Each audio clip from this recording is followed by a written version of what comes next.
Ukungathekile umphakathi waseMqanduli e-Eastern Cape kulandela ukudutshulwa kubulawe umfana oneminyaka eyi-11 ubudala. Edutshulwa omunye umfana oneminyaka eyi-14 ubudala esebenzisa isibhamu sokuzakhela uqhwasha kayise. Umalume kaLindokuhle Mthembu oneminyaka eyi-11 ubudala uthi isizathu esiholele kulesi sigameko abakasazi.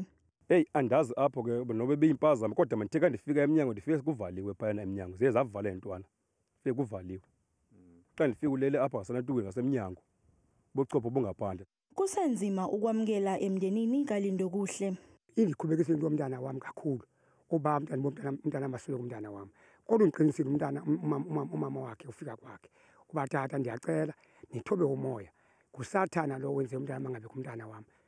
Amaphoyisa asaphenya ngalolu daba kanti umsolwa oneminyaka eyi-14 ubudala useboshiwe.